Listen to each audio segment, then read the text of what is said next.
Everybody with a sane brain loves a strong female character. This is what I truly believe. I mean, what is there not to like about a empowered baddie kicking some serious butt instead of just being fan service? That butt kicking, however, could be on either side of the fence, and they don't always have to be the good guys. Some of the most empowered and strong female characters that I've personally come to love are actually villains. They embody the femme fatale trope to the T and have captivated the minds of audiences globally ever since their inception. Quite surprisingly, many of their origins can be traced back to the kids' cartoon shows of the 80s and 90s that many of us grew up on. So today in this video, I'll be exploring 8 of the most beautiful, deadly female villains that captured our hearts and crushed them at the same time. Let's begin. If you are not my ally, then you are my enemy. Demona, Gargoyle. Do you guys remember the good old days when Disney actually created some compelling characters? Cause I certainly do. Growing up as a 90s kid, I was spoiled for choice with regards to animated shows to entertain my tiny brain. However, few have stuck to my mind as much as the 1994 animated TV show Gargoyles. Looking back at it, the show deviates towards a much more dark and complex style than what we're normally used to seeing from Disney. One of the key elements that took the show in this direction is the character of Demona, the central antagonist of the series. It's only now, in retrospect, that I'm able to appreciate just how complex and layered this character truly was. Demona was not always this embittered and jilted monster that lived to eradicate the human race. At one point, she was part of an honorable group of gargoyles who called a stronghold on a cliff called Castle Wyvern their home. There, she dwelt in harmony as the second in command to her mate Goliath with the humans of this castle. The deal was simple. The humans would offer them protection during the day, and they in turn would protect the humans from raiders and Vikings at night. However, all this changes when the lord of the castle dies, and his young brash heiress takes over. Sick of the contempt hurled towards her people, Demona strikes a deal with the captain of the castle to allow the Vikings in. Unfortunately for her, the Vikings do not just stop at killing the humans in the castle. They also massacre all but a handful of gargoyles who had tried to honor their oath. Horrified at what she had caused, and being unable to cope with it, she directs her hatred towards the humans and embarks on a quest to see their ruin. Fueled purely by hatred, she even endures taking on a human form to manipulate her targets, as she weaves her webs of deceit for centuries. Demona, through the long years, does everything in her power to gain the ability to see humanity's ruin, from entering infertile pacts to debasing herself by taking the form of the very creatures she hates. I know that only she is to blame for her choices, but that doesn't stop Demona from being a tragic figure in my books. All she ever did was for the love of her people and her mate Goliath, poor though her choices obviously were. I can't imagine having to endure centuries burdened by the guilt of massacring one's own people. I honestly think that deep down Demona knows that her hatred is misdirected towards humans, and it's actually herself that she truly hates the most. Yeah, she's a powerful sorceress and a mighty warrior, but that's not what makes Demona special in my eyes. It's her pain, the betrayals she's had to endure, and the sight of losing the very person she loved, even though he yet lives, that makes her character so enduring. It's for these reasons I feel that Demona is the perfect character to kickstart this list of beautiful and dangerous female villains.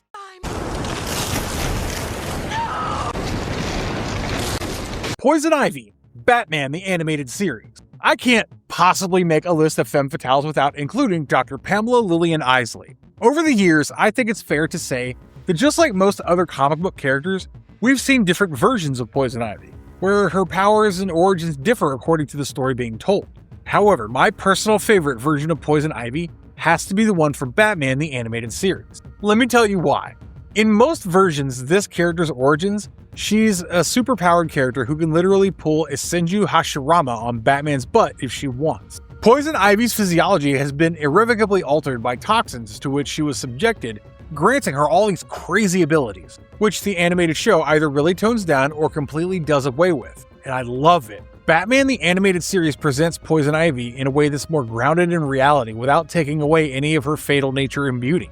The series, I feel, purposely doesn't explore her origins too deeply, to add a bit of enigmatic quality to her character, which I totally get because we need that sparkle of spice to keep things intriguing, due to how much they tone down her powers. Poison Ivy relies more on her hypnotic kiss to coerce people, be it man or woman, into doing her bidding, which range from creating plant-human hybrids to all-out eco-terrorism. This version of Ivy, in my opinion, feels even more deranged and deadly than the rest, because she's presented in a way that's believable. For a kids' cartoon show, Batman the Animated Series really presented some of the deadliest villains from the Dark Knight's Rogues Gallery in a way that was more sinister than I remember watching it as a kid, and Poison Ivy was no exception to this. You said you had a gift for me. Mystique, X-Men the Animated Series. When I think about beautiful yet deadly female villains of the X-Men, the first name that comes to my head is Cassandra Nova. Jokes aside, it has to be Mystique for me. I mean, sure, she can't bend metal or shoot lasers out of her eyes, but that doesn't make her any less deadly. Mystique's entire power set and persona is built around espionage and manipulation. She's the most iconic shapeshifter in any animated show, movie, or comic, and I bet you can't make me change my mind regarding this. What makes her deadly is that she could be anyone at any time, and no one, not even the closest of the victim's kin, would be the wiser. X-Men the Animated Series in 1992 really leans into this aspect of her character, in my opinion. In this series, as seen in an episode called A Rogue's Tale, we get a glimpse of just how insidious and manipulative this blue-skinned beauty really is. We learn that after having become estranged from her biological father, following the emergence of her powers, Rogue is isolated and vulnerable. Seeking the potential in her and sensing the young mutant's vulnerability, Mystique slowly takes on the role of Rogue's adoptive mother. What starts off as mere empathy soon turns into a full-blown manipulation to turn Rogue into a human-hating, pro-mutant puppet. However, where things get truly complicated is when you realize that, in her own twisted way, Mystique does actually care about Rogue as her daughter. It also reminds you that this is all done without even her having to shapeshift into anyone else. I would argue because of this that the animated series version of Mystique is not deadly because she can change forms. She's deadly because she's an expert manipulator and a master of deception. Her powers are just a bonus. And if that's not deadly, I don't know what is. I think it's time I do some digging. Catwoman, Batman the Animated Series. Selina Kyle, aka Catwoman, has to be one of the most loved characters from the Batman universe. I mean, what's there not to like about her? She's got the charm, the moves, and the attitude to back it up. If you're familiar with her character, then you know that Catwoman is never really depicted as an all-out villain, like most of the characters on my list today. Unlike most other depictions of her that just lean heavily into the burglar aspect of her character, the animated series adds additional layers by also making her an animal rights activist. Catwoman in Batman the Animated Series is shown as a vigilante who's taken to the life of crime in order to support her crusade against corruption and greed that threaten the wildlife. I think by giving her that extra bit of motivation and purpose, rather than just settling for her to be a sexy thief who has the romantic tension with Batman, really added a lot of depth to her character. There's also this one other important thing that I feel that Catwoman as a character really brings to this series. Batman is this symbol that the criminals fear. There's heavy trauma-laden baggage that he carries around as the Dark Knight. What Selina Kyle's character manages to do is bring out the softness in the man behind the mask. Whenever they're together, Bruce is not just a stoic vigilante who's defined by his traumas. We get to see Bruce Wayne underneath that mask, which is something that I feel is not spoken about enough regarding Catwoman's character. This gorgeous, expert hand-to-hand combatant with a point to prove against those who would exploit the wildlife for their greed has proven to be a match for the Batman, both in matters of the fist and the heart, making her perfect for my list. Thanks, but I have other plans. The Baroness, G.I. Joe, A Real American Hero. The G.I. Joe, A Real American Hero TV show from 1983 might have been created to sell more toys to kids, but they gave us one of the most beloved franchises to come out of that era, in my opinion. Whenever you think of a villain for this series, the name Cobra Commander inevitably pops up. But behind every successful villain is a lady, who in this case is the Baroness. Anastasia Cisarovna is not called the Baroness just because it's a cool nickname. She's called that because her family belongs to the European aristocracy. This particular TV series doesn't really give us a real origin story for her character, which I feel is a shame considering how important she is to the narrative. Just like Catwoman, the Baroness is an adept martial artist and has mastered almost every weapon known to man. However, just like a lot of the characters I've already discussed today, it's not her weapons that make her deadly. because the Baroness is a weapon by herself. She's the cold, calculative brains that ensures that the Cobras are able to function like a smooth, well-oiled machine. If Cobra Commander is the heart of this terror group, then the Baroness is its heartbeat, and I think that's the best way to describe her. Her beauty sharply contrasts her ruthlessness, which in my opinion really transforms her into a credible threat instead of just mere eye candy. The character of Baroness has continued to evolve throughout the years in different stories, but I have to pay homage to the first time she graced our television screen for this video. Well, I guess it's up to me to put some spontaneity into their drab little lives. Dr. Barbara Blight, Captain Planet and the Planeteers. With a name like that, you've probably guessed that this next entry on my list is anything but a pushover. Dr. Barbara Blight is an important villain from the Captain Planet series, who is constantly trying to defeat Captain Planet, both physically and ideologically.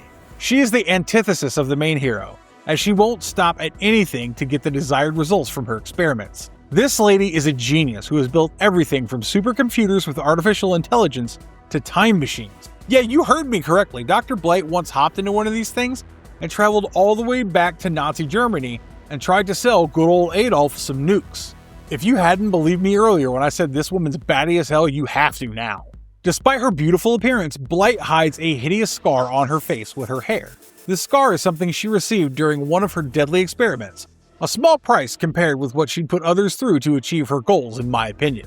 Together with her computer Mal, with whom she shares great dynamics, Dr. Blight is a constant thorn in the side of the Planeteers and Captain Planet.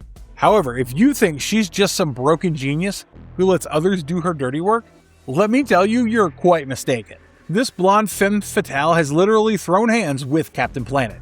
I mean, she's got the looks, the brains, and the strength to back up her sinister personality. Is there any wonder why she's such an iconic villain of this hit TV show from the 90s? I wish you the best of luck, He-Man, because you're going to need it! Evil Lyn, He-Man, and the Masters of the Universe. One of the deadliest ladies from the 80s and 90s cartoons has to be Evil Lyn from He-Man and the Masters of the Universe franchise. Ever since I first laid eyes on this character, I've been enamored by her striking design, which in my opinion perfectly defines the words dangerous beauty. For the longest time, Evil Lyn has worked as second in command to Skeletor, aiding him in his treacherous schemes to conquer Eternia. However, not for 1 second has she ever truly been loyal to him, as she harbors dark ambitions of her own to one day rule as Eternia's Empress. To this end, we see Evil Lyn even recruit some of the other henchmen of Skeletor, whom she quite visibly enjoys lording over. However, Evil Lyn is not just a tactician or a commander, she's also an incredibly powerful magic user. According to her own admission, Evil Lyn is second only to Skeletor himself in this matter, and she's able to use her staff to channel her powers into devastating blasts that destroy anything she directs it at. While a lot of the villains in He-Man and Masters of the Universe have a slight comedic edge to them, what makes Evil Lyn stand out, I believe, is the fact that she's never portrayed in this manner. In fact, she possesses intellect that is unrivaled by any of Skeletor's other henchmen, which makes her more than a credible threat for both Eternia and her master.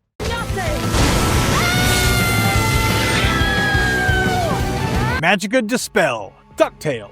I bet you didn't guess that the last entry on this list would be a villainess from the DuckTales series in 1987. Well, it's hard to ignore Magica Dispel even if her beauty is up for debate. When I think about DuckTales, the first thing that comes to my mind are adventure and comedy, not dark magic and sorcery. Magica Dispel, however, adds this extra element to the kids show from the late 80s in a way that's engaging without disrupting the overall theme of the series. Magica Dispel is a powerful sorceress whose main goal is to capture the #1 dime from Scrooge McDuck. Her purpose for doing so is that she believes that by merging the lucky dime with her amulet, she will gain the power to control the entire world. The only problem is that every single attempt by her has failed.